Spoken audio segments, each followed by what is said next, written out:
Welcome to the Coach Casey channel, and I've got a quiz for you. The Center for Disease Control says 1 out of 4 people end up in a hospital emergency room when they do this. Can you guess what this is? If you can't, stick around because I'm going to tell you, and we're going to talk about something very important today. So please like, subscribe, hit the notification bell so you come back because I post every week to help us make better decisions about alcohol and healthiness. But in the meantime, let's dig into this little quiz here and see what I'm talking about.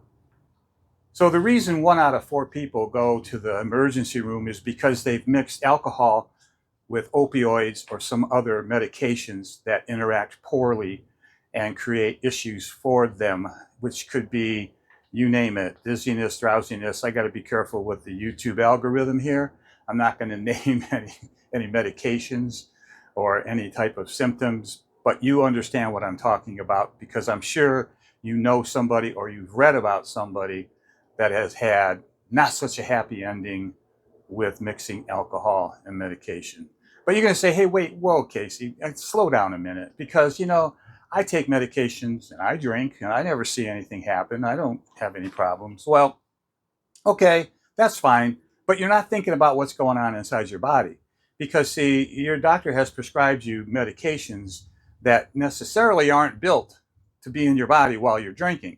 And they can create liver and kidney damage, high blood pressure, stomach issues. And again, I'm not a medical doctor, but I'm giving you the source of my information right here because I took the time to do the research for you and me so that we understand this and don't fall into that 1 out of 4 category. But I'm an older adult. What can happen to me? What do I care? Okay, let's find out about that question. Here's the problem with being over 65. There's a 1 out of 3 chance that you're a binge drinker. And there's a higher possibility that if you're a normal senior citizen in town, Myrtle Beach here, for example, if you're a normal American over 65 individual, you might have a number of orange pill bottles in your cabinet for blood pressure or any other type of ailments that they're prescribed for. So as a binge drinker, and I don't want to say a binge pill taker, but that might be accurate, you're a good likely candidate for something to go wrong taking that combination. So please talk to your doctor or your pharmacist about this. And please consider doing something about your binge drinking if that, in fact, is the case for yourself personally. But I'm a woman. Well, not me, I'm not a woman, but you understand the editorial. I'm a woman.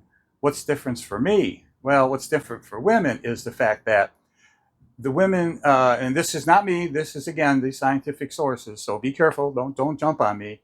But women don't have as much water in their body as men do, so they don't have the opportunity to dilute that toxic mix like a man does. Now please, that is not a political statement. That is just a scientific fact that I'm telling you, that if you are a woman, to be maybe a little extra careful about mixing your medications and your alcohol together. And please don't yell at me for bringing this up.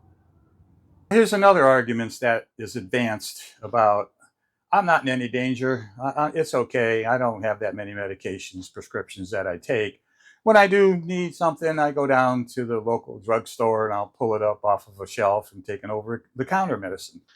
Well, there's a lot of those that don't react very well, particularly with cough syrups and any other kind of sleep aid or nerve calming and relaxing stuff. All of those over-the-counters, you better read the warning labels, which are usually in about 2-point type, so you can hardly see them.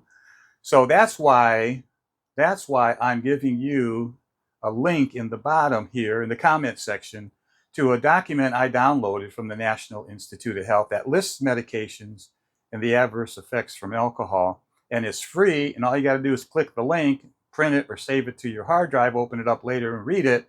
But it's very good, and I thought that rather than take all this time to talk to you about prescription drugs that I can't pronounce, I'm sorry, I just can't. I don't know who makes up these names, but they're tongue twisters.